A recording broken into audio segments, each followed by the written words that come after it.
Good day mga bro, Mr. B nga pala, and happy Easter nga pala sa inyong lahat mga bro. Kamusta na kayo mga bro? Tapos na yung long weekend natin. And bukas balik na naman tayo sa realidad, no? Back to work na naman tayo mga bro.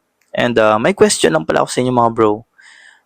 Pag ba nakaka-experience kayo ng burnout, ano yung usually na ginagawa nyo mga bro? Kasi sa totoo lang, feeling ko gumaganda na yung time management skills ko. Pero nitong mga nakaraang buwan, naramdam ko rin yung burnout mga bro. Alam nyo naman, no, with the rise of AI and new technologies, and parang na-pressure tayo na lagi tayong mag-up skills and matuto ng bago. Which is actually a good thing naman mga bro. Pero minsan nakaka-overwhelm din siya eh. Di ba? Kasi nga ang bilis ng changes ng technology. So yun nga mga bro, no, na banggit ko nga na this past few months naka-feel ako ng burnout. Kasi mga bro, ganito yung naging routine ko, no.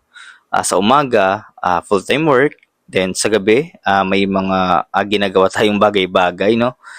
Trying to earn extra income, ika nga. And in between, nung dalawang yon, naglalaan din ako ng time to learn new technologies, no. And may mga araw din na tinatapos ko yung personal projects ko. So, yung apat na yan mga bro, yung naging reason kung bakit ako naka-feel ng burnout. So, yun, medyo busy talaga mga bro. And kahit weekends, may mga oras pa rin na ginagamit ko yung oras ko ng weekends para naman to learn or continue my projects, no?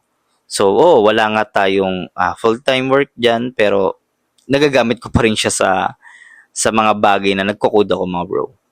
And pero kahit ganun, may mga ilang bagay akong natutunan on how to handle a burnout mga bro, no? Una, learn to take breaks. Hindi mo naman talaga totally kailangan mag-code everyday, mag-aral everyday, o every single day.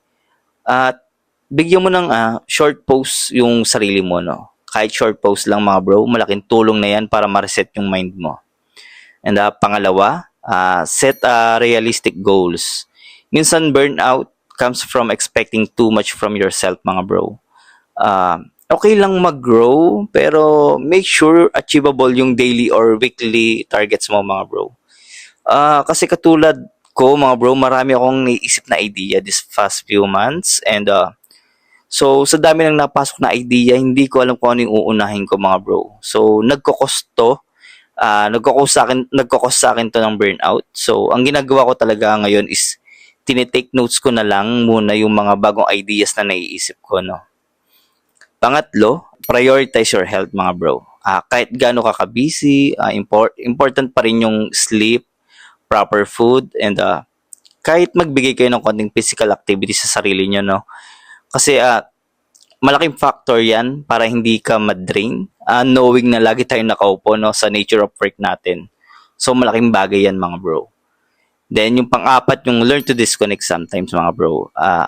Iwas mo na sa screen time, social media, or kahit work-related, no? Bigyan mo yung sarili mo ng time na huminga lang, mga bro. So, ako, kahit busy, sinisigurado ko naman ngayon na balance na, no? Unti-unti ko nang namamanage yung time ko habang may time pa rin for physical activity and rest, no, mga bro. Ayun, mga bro. Kung may maidadagdag pa kayo o sarili nyong ways to handle burnout, share nyo lang sa comment section, no? And open naman ako matuto from you guys. And yun lang mga bro, no? Maraming salamat sa panonood. And tandaan natin lagi na okay lang mapagod, pero huwag natin kalimutan alagaan yung sarili natin mga bro. And stay consistent, pero stay healthy din mga bro. So yun, see you on the next one mga bro. Thank you.